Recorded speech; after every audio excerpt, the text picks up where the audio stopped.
नमस्कार मैत्रिणींनो, मी भारती पाटील आणि स्वागत आहे तुमचं आपल्या किचनमध्ये. तर आज आपण बनवणार आहोत पौष्टिक असं सूप. चवीला खूप छान लागतं, खायला सुद्धा म्हणजे आवडेल असं सूप तयार होतं. तर मेथीचे देठ घेतलेत मी. मेथी साफ करून झाल्यानंतर हे जे देठ आपण फेकून देतो, त्या देठापासून आपण आज सूप बनवणार आहोत. तर गॅसवरती पातेलं ठेवले.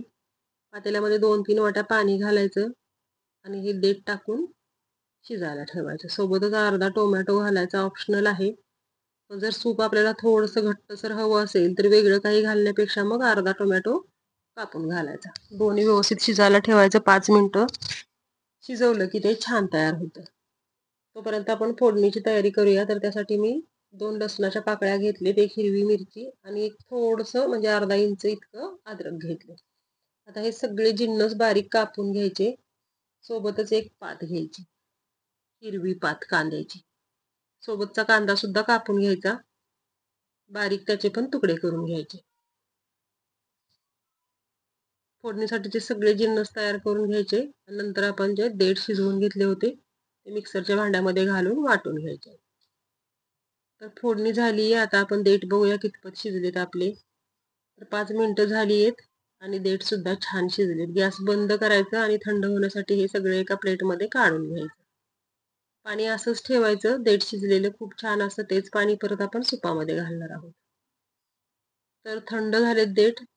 टोमॅटोची साल काढून टाकायची मिक्सरच्या भांड्यामध्ये घालून. थोडंसं पाणी घालायचं आणि याला बारीक वाटून घ्यायचं. एकदम बारीक वाटलं जातं हे. हे बघा, इतकं बारीक झालेलं असतं हे. मग तुम्हाला ह्याला गाळून घ्यायचं असेल तर तुम्ही गाळून घेऊ शकता. मी हे असंच घेणार आहे. तर गॅसवरती कढई ठेवली आहे. थोडंसं बटर घालायचं. बटर नसेल तर थोडंसं तेल घातलं तरी सुद्धा चालेल. बटर विरघळलं की त्याच्यामध्ये त्याच्यामध्ये मिरची, अद्रक आणि कापलेला लसूण घालायचा. थोडासा भाजून घ्यायचा आणि नंतर आपण कापून घेतलेली जी पात आहे ती सुद्धा घालायची त्याच्यामध्ये. थोडंसं फ्राय करायचं सगळं आणि नंतर घालायची आपण पेस्ट. तर कांद्याची पात घातली आहे. आता मिनिटभर ह्याला परतवून घेऊया आणि थोडंसं ब्लॅक पेपर घालूया म्हणजे काळी मिरी पावडर.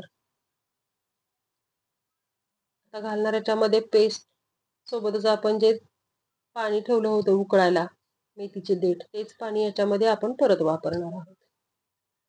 जवळजवळ 2 ते 2.5 वाट्या पाणी याच्यामध्ये घातलंय मी. आता याला चांगली उकळी येऊ द्यायची 2 मिनिटं आणि 2 मिनिटांनी गॅस स्लो करायचा. चवीनुसार मीठ घालायचं आणि हे बघा किती छान असं सूप तयार झालं आपलं. आता याच्यामध्ये आपण कॉर्नफ्लॉवर किंवा कुठलंही पीठ घालणार नाही आहोत. हे थंड झाले की असंच घट्ट होतं. तर खूप छान असं तयार झालंय. आता याच्यामध्ये लिंबू पिळायचं. तर लिंबूऐवजी मी घालणार आहे याच्यामध्ये चाट मसाला. तर पाव चमचा चाट मसाला घालायचा. खूप छान आणि वेगळी चव येते याला. आणि थंड झाल्यानंतर गरमागरम सर्व्ह करायचं. तर अशा पद्धतीने हे बघा किती घट्टसर असं सूप तयार झाले. रेसिपी आवडली तर करून बघा. चॅनलला सबस्क्राईब करा, लाईक, शेअर आणि कमेंट करा. Bye bye.